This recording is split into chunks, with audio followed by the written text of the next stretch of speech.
Olá a todos. Na nossa última aula de número 4, nós verificamos que a contabilidade por responsabilidade é um fator indispensável para que possamos ter o controle orçamentário executado. Vimos também na ocasião da aula passada que a aplicação do conceito de contabilidade por responsabilidade foi entendida em termos de existirem centros de custo, ou seja, a contabilidade, naquela ocasião, visava fornecer informações adequadas, informações úteis para decisores de centros de custos. Quer dizer, o que é um gestor de centro de custos? É aquele cuja responsabilidade recai apenas sobre custos. Quer dizer, ele não tem poderes nem relacionados à receita, tampouco a investimentos feitos dentro do setor em que ele é o responsável. Portanto, a contabilidade por responsabilidade estruturada em termos de um centro de custos significa que essa informação para cada um dos centros de custos é formatada em termos de ser o conjunto de informações útil para que o gestor desse centro de custos tome suas decisões. Quer dizer, de nada vale incluir nesses relatórios informações relacionadas a receitas ou a investimentos feitos dentro do setor, já que o responsável pelo setor não tem acesso a esse tipo de decisão. Na aula de hoje, o que nós vamos observar? Que, a rigor, o conceito de contabilidade por responsabilidade vai além de apenas promover informações úteis no tocante a centros de custos. Como nós vimos anteriormente, há, em termos de definições de responsabilidades, não somente a possibilidade de centros de custos, mas também de centros de investimento e centros de lucros. Então, o papel da aula de hoje é exatamente entender bem esses dois conceitos, o de centro de lucros e o de centro de investimentos. E perceber de que modo ambos, tanto centros de lucros quanto centros de investimentos, podem ser avaliados em termos de desempenho e quais são as dificuldades práticas em se fazer isso. Muito bem, então, para iniciarmos a nossa discussão, antes de qualquer coisa, será fundamental a definição de centros de lucros. Muito bem, então, que vem a ser o centro de lucro? É aquela unidade administrativa cujo responsável pode controlar receitas e custos de sua unidade. Portanto, ele pode controlar o lucro operacional de sua unidade. Quer dizer, o gestor de um centro de lucros, ele tem controle, ou seja, poder de decisão, tanto em termos das receitas geradas por esse centro de lucros, quanto pelas despesas que esse centro de lucros vai ter para poder possibilitar, então, essas receitas. Nesse caso, nos centros de lucros, o responsável tem a sua responsabilidade restrita a receitas e aos custos. Quer dizer, ele não responde pelos investimentos feitos dentro de sua área. Ou seja, uma vez que se é gestor de um centro de custos, o que é que precisa ser acompanhado em relação a esse centro de lucros? Né? Quais são as informações relevantes para que possamos acompanhar o desempenho do gestor da área? São as informações relacionadas às receitas dessa área, ou seja, o valor das vendas dessa área, principalmente, se tratar de uma empresa industrial ou comercial, e ainda as despesas relativas a essa mesma área.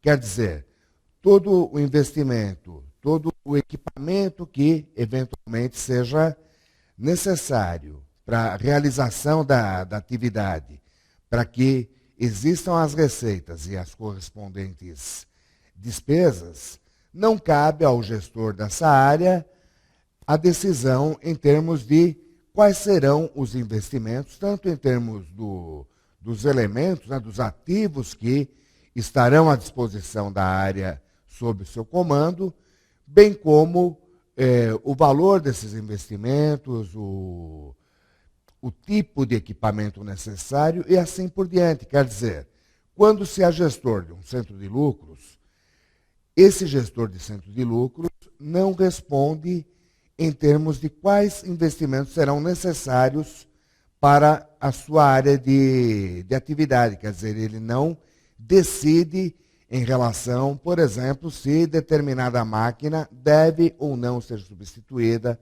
qual o valor a ser gasto numa eventual substituição de máquina, e assim por diante. Ou seja, se ele, gestor de centro de lucros, não decide a esse respeito, também não pode ser cobrado com relação aos investimentos.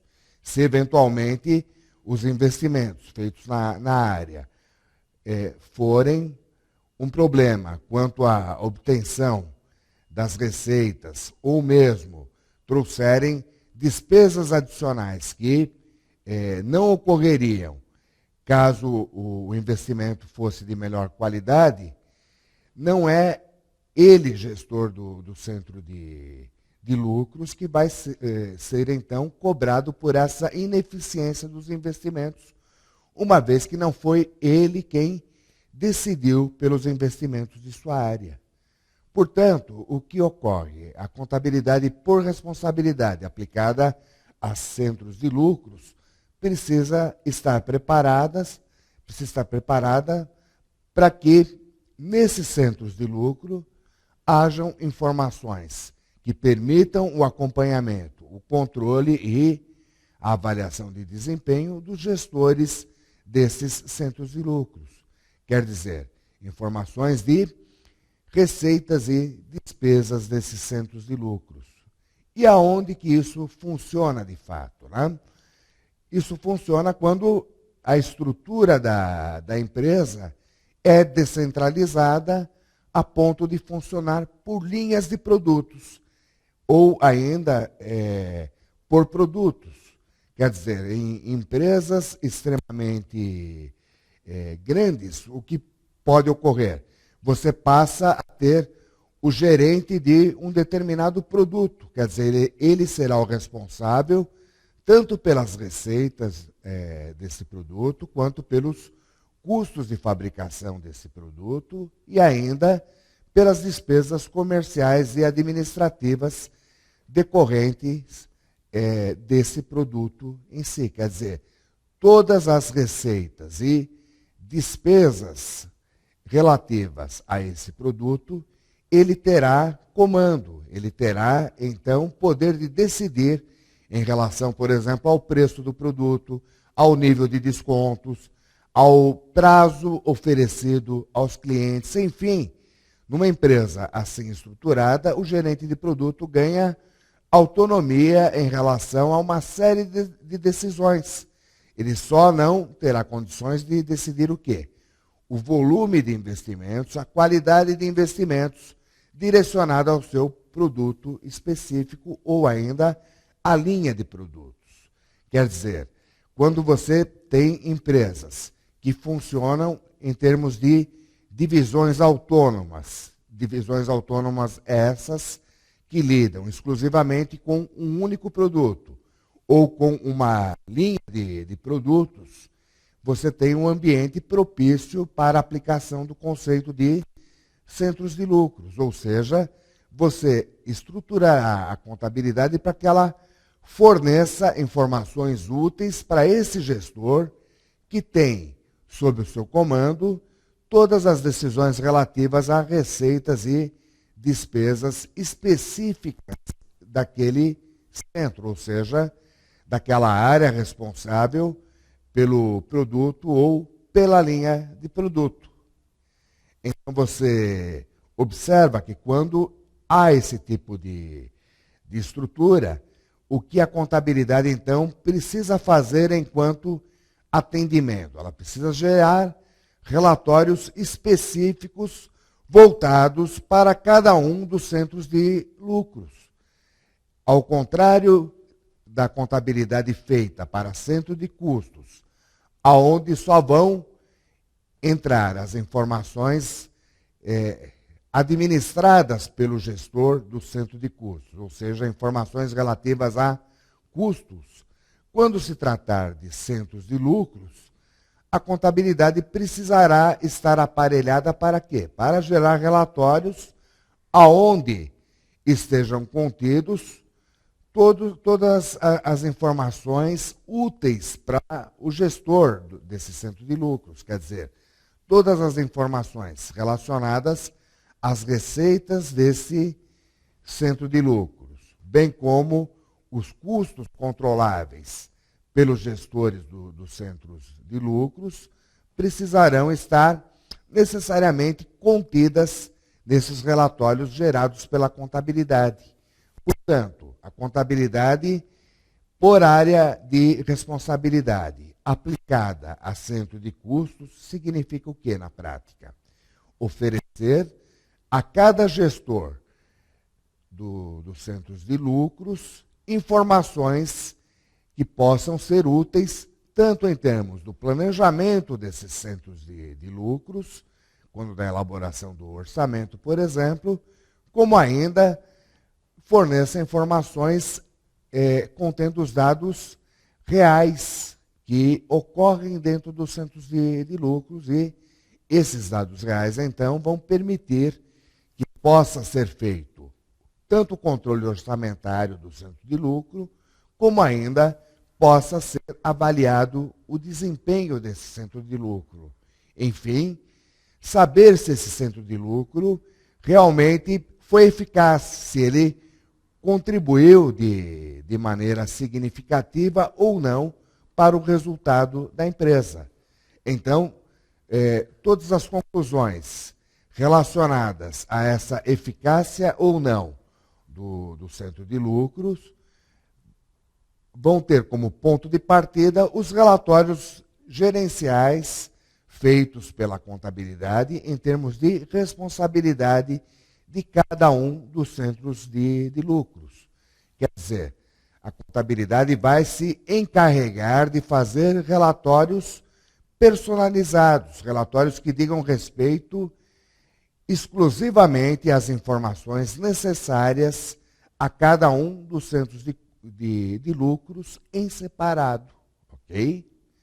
Muito bem. Então, uma vez entendido como a contabilidade deve proceder no tocante à elaboração dos relatórios específicos para esse tipo de área, centro de lucros, aonde o gestor responde não somente pelos custos, mas também pelas receitas da sua área de responsabilidade, vejamos então que a contabilidade deve gerar relatórios aonde estejam contidos receitas e custos controláveis pelos gestores. Então, note que, a rigor, podem existir determinadas receitas ou mesmo custos que não sejam controláveis aos gestores.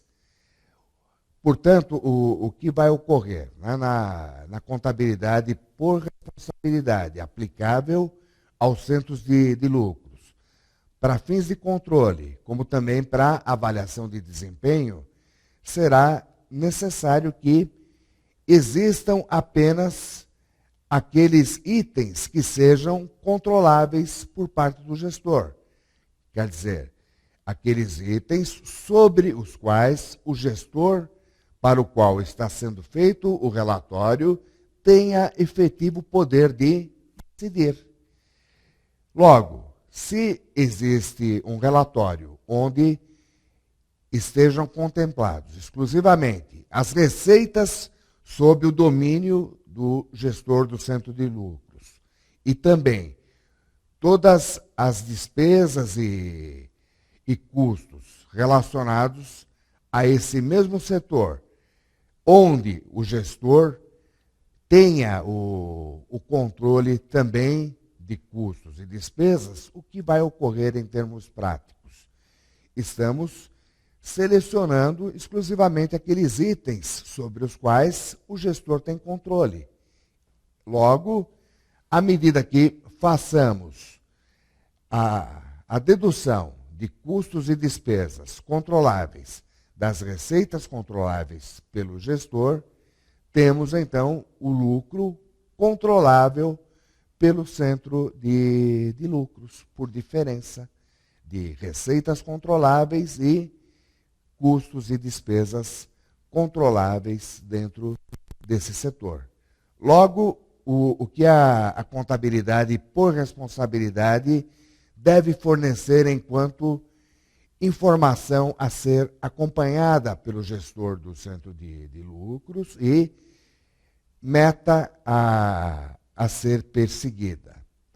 E deve gerar a informação em termos de qual é o lucro efetivamente gerado a cada período pelo centro de lucros para o qual está sendo preparado o relatório. Enfim, a contabilidade preparará tanto os relatórios por centros de lucros, quantos centros de lucros existirem dentro da empresa. Então, se houver dentro da empresa divisões em termos de existirem 10 diferentes gestores de linhas de produtos, teremos o quê? 10 relatórios diferentes, cada qual para um centro de lucro, que é a divisão de linhas de produtos.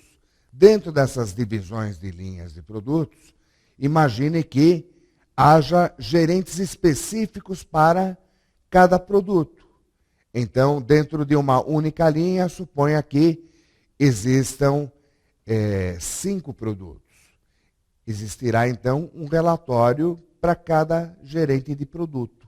Não só o relatório para o gerente da linha de produtos, mas também um relatório para o gestor específico de cada um dos produtos componentes dessas linhas de produtos, de modo que possam ser avaliados, então, tanto os gestores individuais de cada um dos produtos pertencentes à linha, como também o conjunto da obra, quer dizer, a unidade em si, a linha de produtos, como colaboradora ou não em termos da eficácia organizacional. Quer dizer, a contabilidade por responsabilidade vai gerar para os diversos centros de lucros relatórios específicos que permitam acompanhar as responsabilidades organizacionais atribuídas a cada um de seus gestores. Muito bem. Então, se cada centro de lucros tem a possibilidade de ter, ao longo do tempo, a mensuração do seu lucro controlável, como resultado da diferença entre receitas controladas e despesas controladas, da mesma forma, para cada centro de lucros existe um determinado capital empregado. Quer dizer, para você ter toda uma gestão em relação a um único produto, o que vai ocorrer? Possivelmente você terá lá uma série de máquinas dedicadas com exclusividade à fabricação desse produto, você terá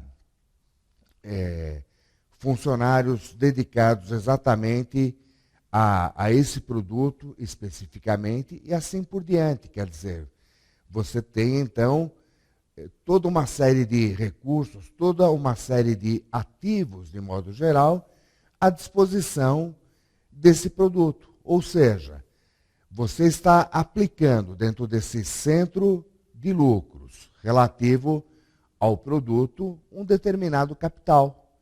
Logo, quando você compara o lucro obtido dentro de um certo período, por exemplo, um ano, contra o capital aplicado nesse centro de custos, você obtém, então, nessa divisão, uma taxa de retorno. Imagine que você tenha obtido um lucro de R$ 1 milhão sobre um capital investido nesse mesmo centro de lucros de 10 milhões. Ou seja, no período de um ano, quando você obteve esse lucro de 1 milhão, o significado desse 1 milhão em termos de taxa de retorno do setor será de 10% ao ano.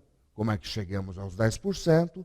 É a simples divisão do lucro de 1 milhão dividido pelos 10 milhões investidos dentro do centro de lucro. Quer dizer, nós conseguimos, então, verificar o quê? Qual foi a taxa de retorno obtida pelo centro de lucro. E, evidente, teremos, então, um nível de exigência em termos de taxa para esse centro de lucro. Imagine, então, que o nível mínimo exigido para um centro de lucro seja de 8% ao ano. Se esse centro de lucro conseguiu 10%, isso significa o quê? Que ele esteve acima do que se pretendia enquanto retorno. Quer dizer, eu sempre preciso ter o quê? Associado ao que se deseja obter. Eu preciso ter um parâmetro quantitativo. Quer dizer, conseguir um retorno de 10% quando eu tenho uma expectativa de 8%. Nesse caso, a avaliação dirá o quê? Que o centro de lucros foi melhor do que era esperado, melhor do que a expectativa que se tinha para esse centro de lucros. Ao contrário, se a expectativa, por exemplo, fosse de que o centro de lucros deveria ter um retorno de 15% ao ano, à medida que o retorno foi apenas de 10% ao ano, note que usei inclusive o apenas para salientar o quê?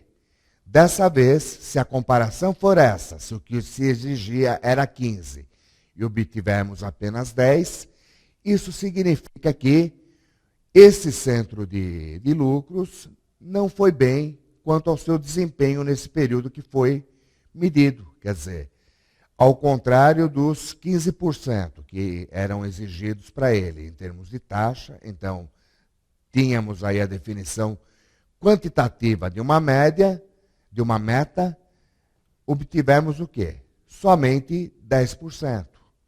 Ou seja, preciso ter um parâmetro para comparar o resultado agora expresso em termos de taxa, em termos de taxa de retorno, contra o que era desejável também em termos de taxa de retorno. Quer dizer, preciso uniformizar a linguagem. Porém, nem sempre essa questão de verificar o total do capital empregado dentro de um centro de lucros é uma missão fácil. Então, nota aqui, a rigor, esta verificação de taxa de retorno dentro de um centro de lucros, ela só vai fazer sentido se esses centros de lucros forem completamente independentes uns dos outros. Nota, então, que essa ideia de podermos calcular a taxa de retorno sobre o capital empregado dentro do centro de lucros só vai fazer sentido quando existir uma completa independência entre os diversos centros de lucros que a empresa tenha. Note, então, que qual é a lógica, o fundamento dessa afirmação de que há, então, a necessidade de completa independência em relação aos centros de lucros dos outros para que possamos ter, então, essa condição de medir a taxa de retorno de cada centro de lucros. A problemática começa desde o ponto em que possa existir a possibilidade de compartilhar equipamentos.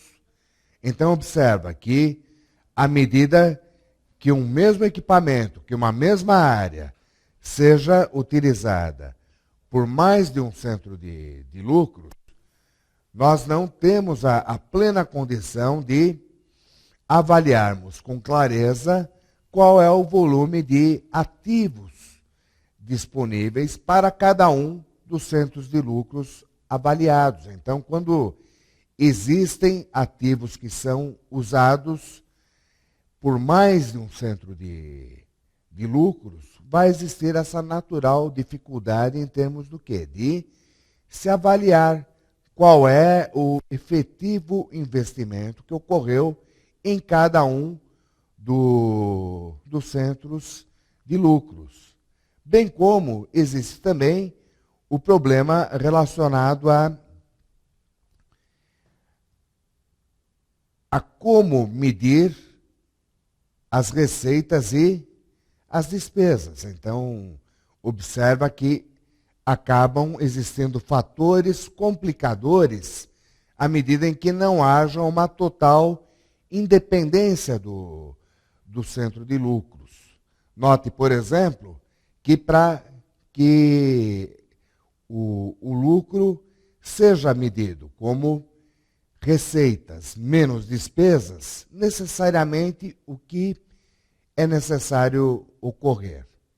Que ambos, tanto receitas quanto despesas, estejam expressos a preços de mercado. Quer dizer, isso vai valer naquela situação em que o centro de lucros tem as suas receitas em termos de vendas de produtos para fora da empresa. Então, isso vai garantir que a receita desse centro de lucros esteja a preço de mercado. E vai acontecer a mesma coisa com relação às necessidades de despesas para geração de receitas desses centros de lucros. Quer dizer, para que o lucro possa ser calculado em termos de receita menos despesa, há necessidade de que essa despesa também seja obtida em termos de valor de mercado. Quer dizer, eu só vou ter condições plenas de estar seguro quanto a essa avaliação das despesas feitas a preço de mercado, quando esta divisão se valer de outras empresas para o fornecimento de tudo que ela precisa para gerar receitas. Quer dizer, fica comprometido o cálculo do lucro controlável quando ou a divisão acaba tendo o seu trabalho voltado para dentro da própria empresa, ou ainda nas ocasiões em que o centro de lucro recorre à própria empresa como meio de conseguir obter os insumos necessários à sua atividade. Muito bem. Então, complementando o raciocínio, né? Quais são as dificuldades, então, de se medir o lucro controlável em termos de receitas menos despesa de um centro de lucros que não tenha total independência. Né? Na realidade, para que possamos medir o lucro, será necessário termos o quê?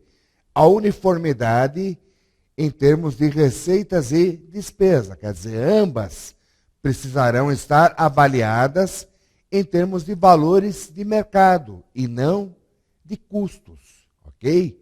Então, imagine o caso, por exemplo, de uma divisão dentro de uma empresa, por exemplo, uma empresa de pneus.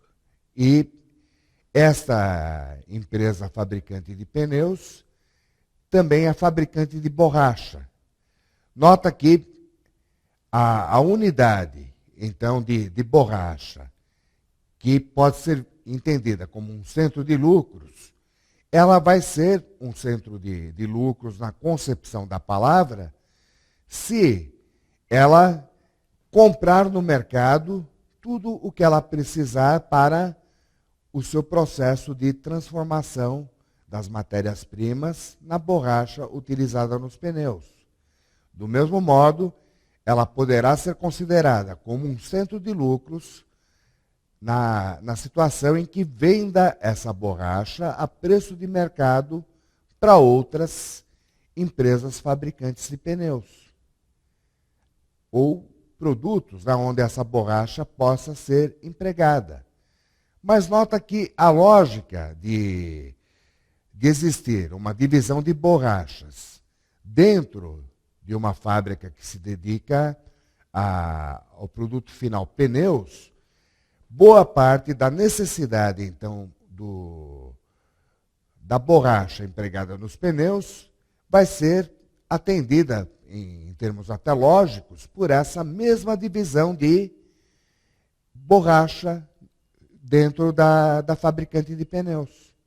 Observa, então, que à medida que a borracha seja transferida da divisão de borracha para a divisão fabricante de pneus, o que vai ocorrer? Essa transferência, em termos contábeis, como nós sabemos, é feita em termos de custo. Quer dizer, uma coisa é eu vender borracha para o mercado a um determinado valor. Outra coisa é eu repassar essa mesma borracha dentro da empresa pelo custo. Então, suponha que você fabricou um determinado volume de borrachas, que a preço de mercado valham 1 milhão e tenham custado dentro da empresa 400 mil. O que vai ocorrer? Se você vender essa borracha para uma empresa estranha em termos de mercado, a receita obtida com essa borracha será de 1 milhão. No entanto, se você repassar essa mesma quantidade de borracha dentro da empresa para a fabricação dos pneus, esse repasse será feito ao valor de 400 mil, que foi o custo para se conseguir a borracha. Portanto, essa medida de lucro dentro do centro de lucros, quando é que ela conceitualmente vai ser válida?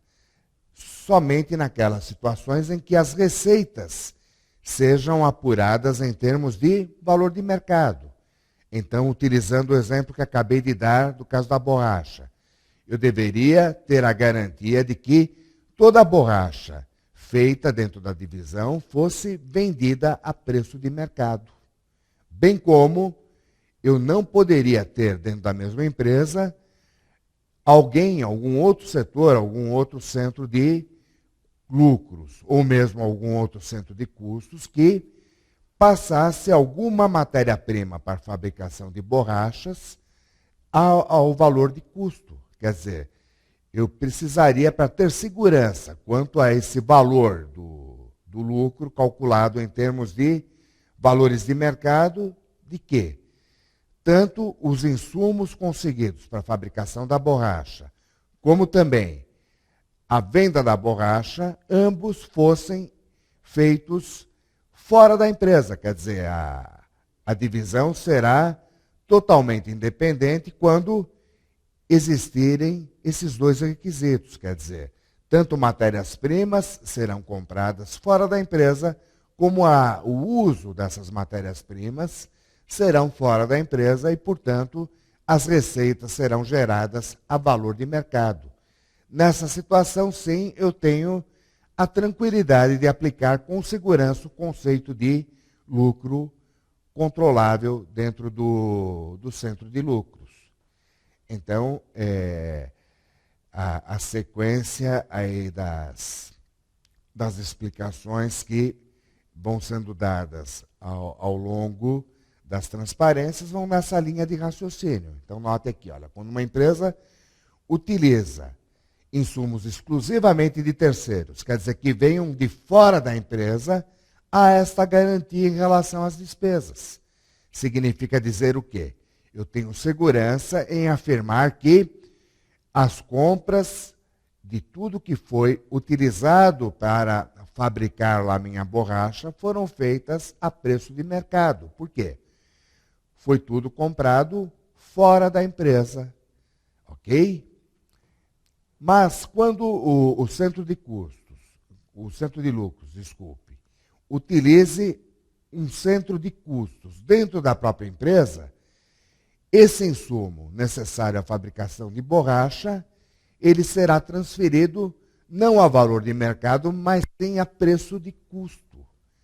Logo, o que ocorreria na situação de calcularmos o lucro como diferença entre receita vendida o produto final a valor de mercado, menos a despesa a custo. O que ocorreria? Né? Você teria, então, uma transferência de resultado, quer dizer, calcular o lucro do centro de lucros como a diferença entre o preço de venda de seus produtos finais a terceiros.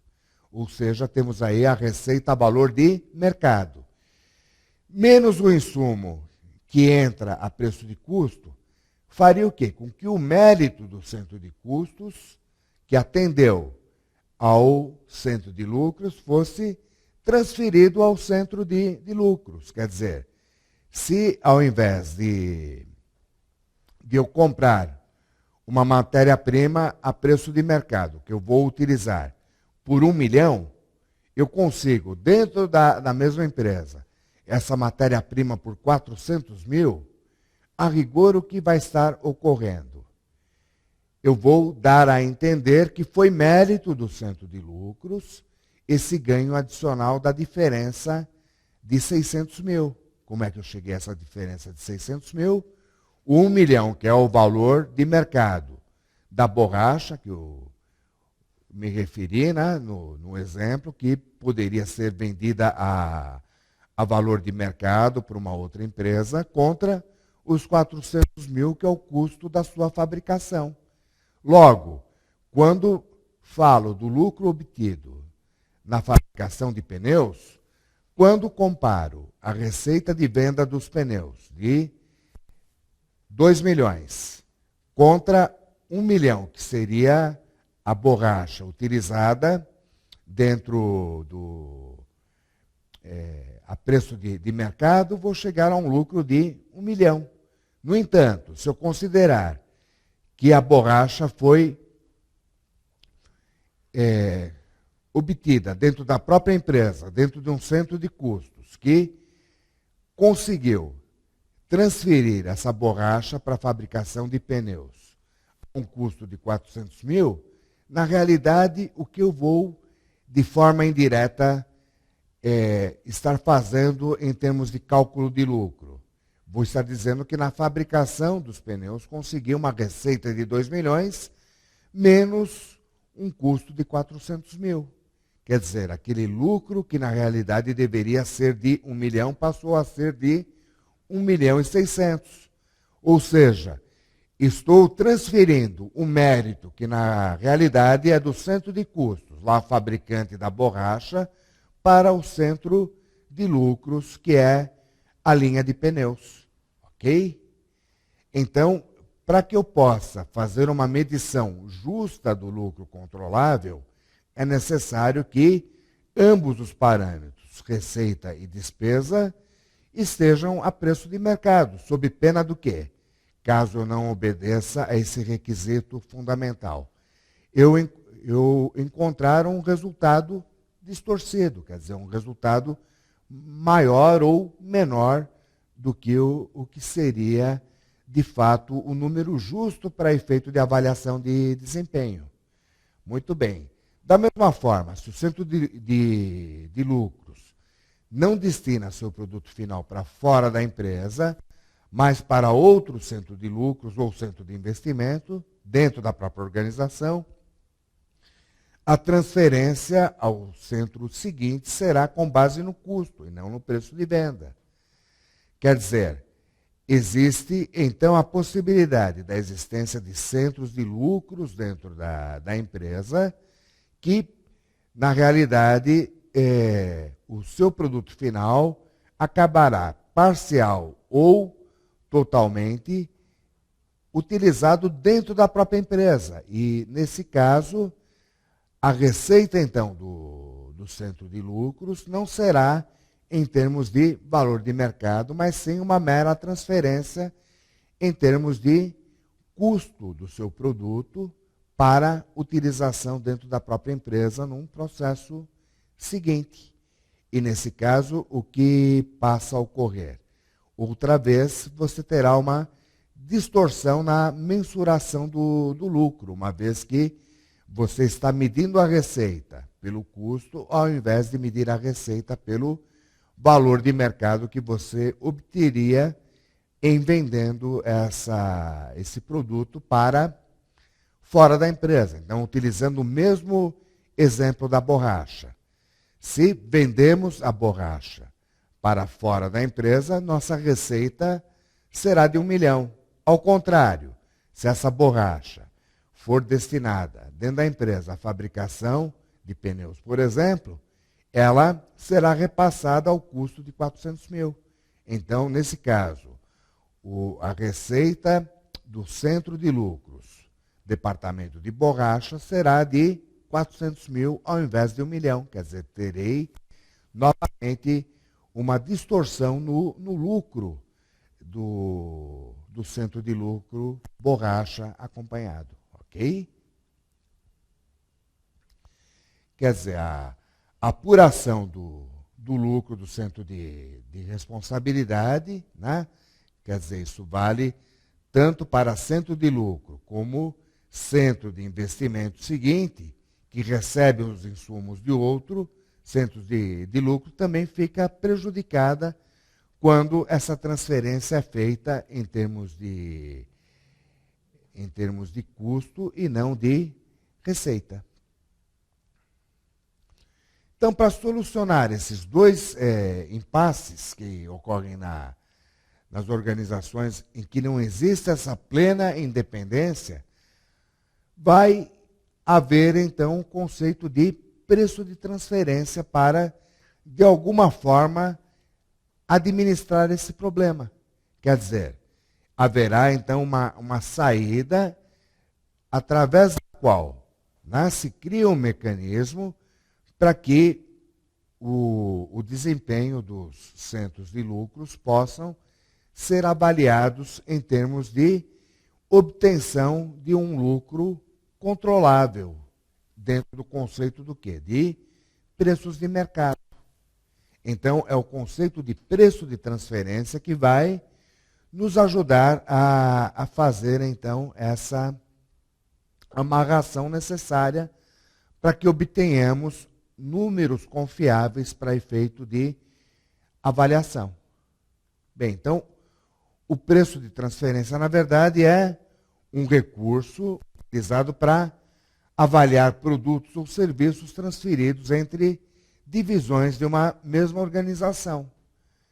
Então, na realidade, você tem aí no preço de transferência uma opção a mais em termos de você avaliar dentro da mesma empresa produtos para efeito de transferência entre os vários setores dentro da mesma organização. Quer dizer, fica implícito que não necessariamente, não exclusivamente, você fará essa transferência em termos de custo do produto fabricado, como é tradicionalmente feito nos sistemas contábeis. Né? Então, você terá uma outra alternativa quando do uso da contabilidade por responsabilidade, que não fazer-se a transferência exclusivamente a valores de custo.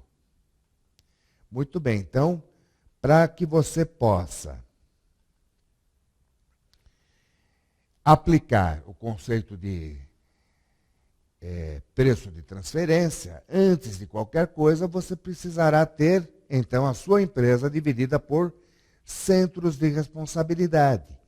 Significa dizer, então, que você, conforme o grau de autoridade que tenha cada gestor, você dividirá a empresa por centros de responsabilidade em função do nível dessa autoridade. Quer dizer, no nível mais baixo da autoridade, onde o gestor só responde por custos, quer dizer, ele só tem autonomia para decidir em termos de quanto vai gastar.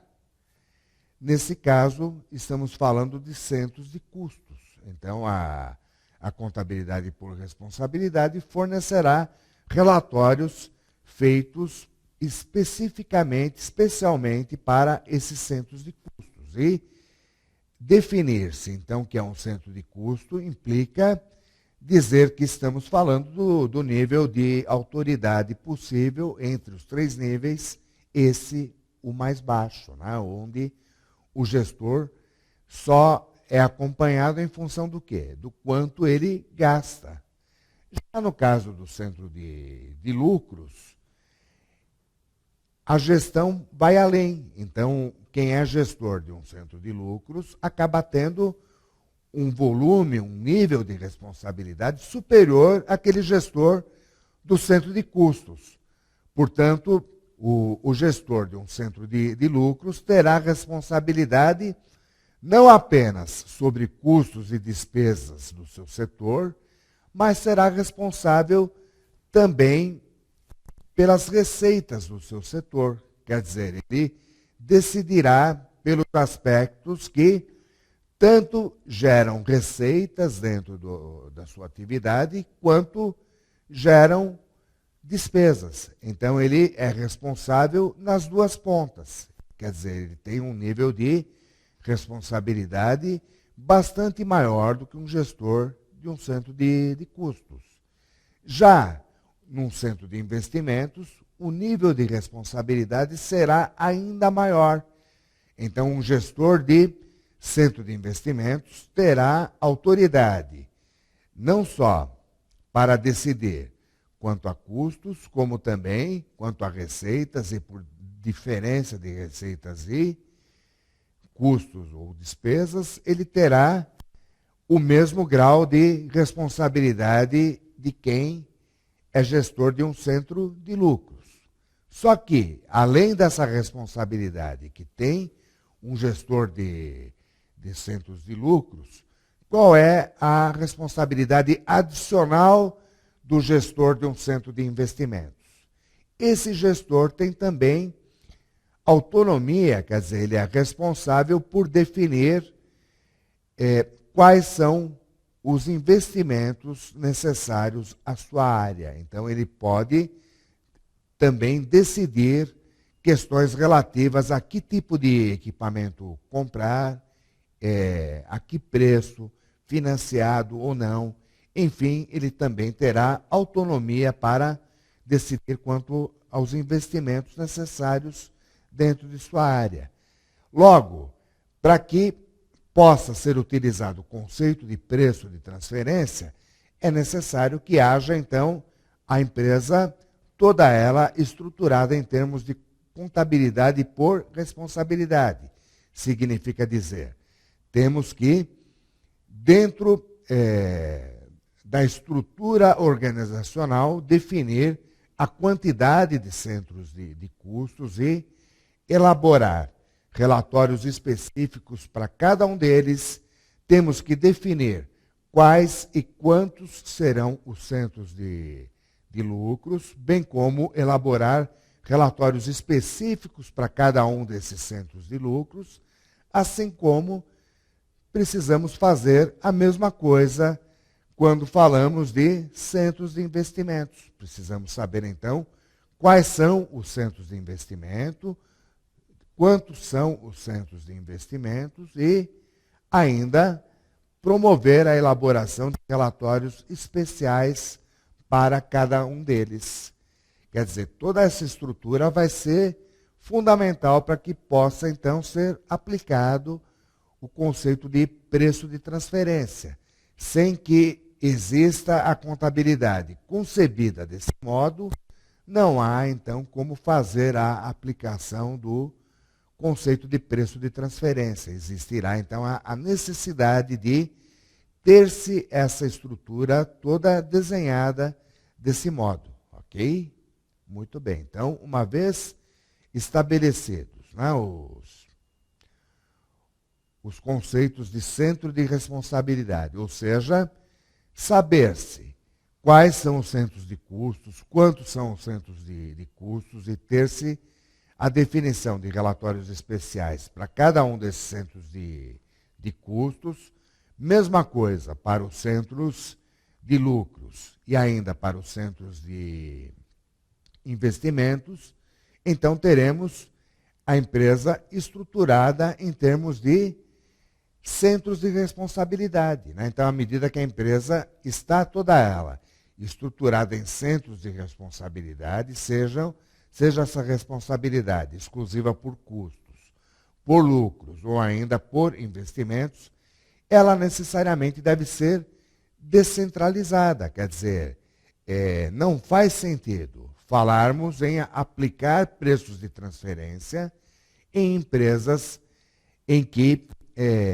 haja uma centralização do poder, em que, na realidade, você não tem o poder espalhado pelos vários gestores, né? Então, esse é o princípio básico da descentralização.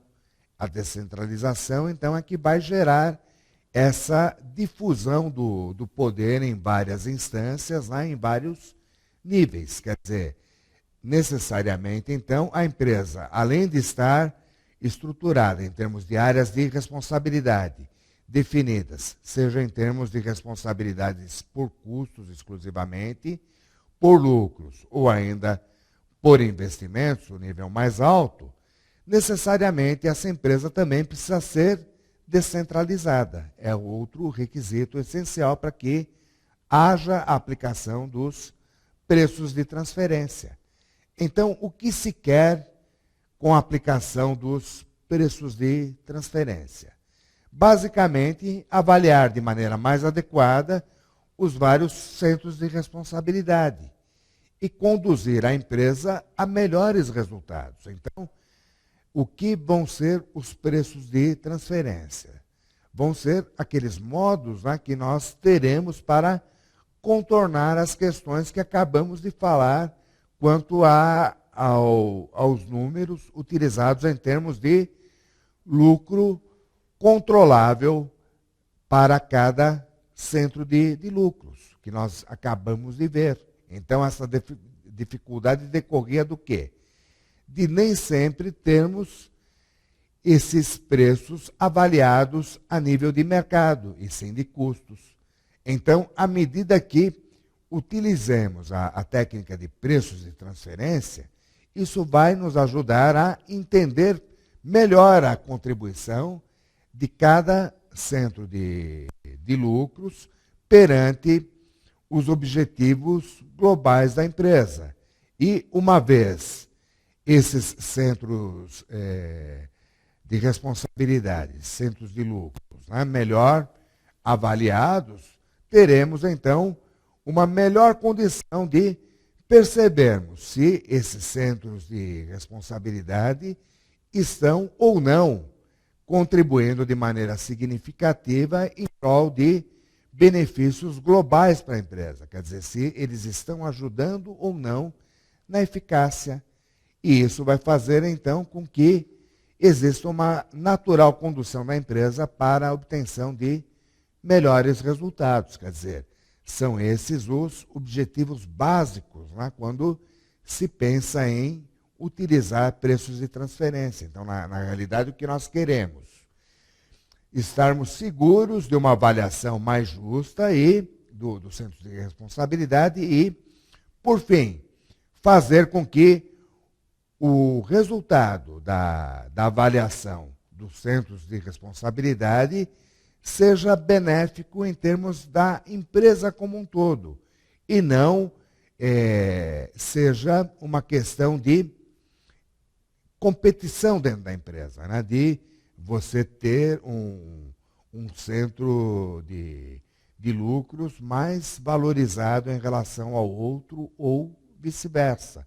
Quer dizer, todo esforço precisa ser empregado em termos de termos uma empresa, de modo geral, melhor, né? Mais produtiva, que alcance melhores resultados, e não exclusivamente centros de responsabilidade com resultados individuais melhorados.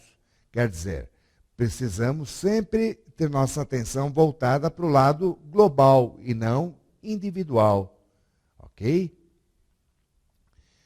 Quer dizer, quando aplicamos os preços de transferência, o que nós precisaremos basicamente satisfazer enquanto critérios. Nós temos que ter a convergência de metas dentro da organização, harmonizando os interesses de cada divisão com aqueles da organização como um todo. Então, o que significa isso?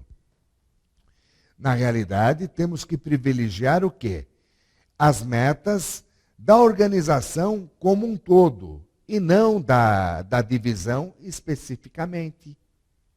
Portanto, quanto mais a divisão que está sendo avaliada estiver sintonizada em termos da organização como um todo, tanto melhor esse trabalho será executado. Quer dizer, eu tenho que estar seguro de que as metas dentro da organização sejam no sentido não de ter-se setores melhores ou piores uns em relação aos outros, mas sim temos que ter o quê? Na realidade, cada um dos setores contribuindo para o resultado global da empresa. Então, na verdade, todo esforço precisa ser feito no sentido do quê? De se evitar que os gestores divisionais otimizem lucros com políticas prejudiciais à organização. Então, observe, por exemplo, o que eu quero dizer com isso, procurando exemplificar. Poderia um determinado gestor de produtos maximizar o seu lucro caso ele concedesse um prazo de pagamento para os seus clientes muito acima do convencional? Então, se o mercado todo trabalha com 30 dias de prazo, será que esse gestor, à medida que ofereça aos seus clientes 120 dias de prazo, consegue melhorar o volume de receitas? Com certeza conseguirá, né? À medida que ofereça essa vantagem competitiva aos seus clientes. No entanto, o que ocorre? O que ele, gestor, está visualizando exclusivamente? O volume de vendas do seu produto. Só que ele está esquecendo do quê?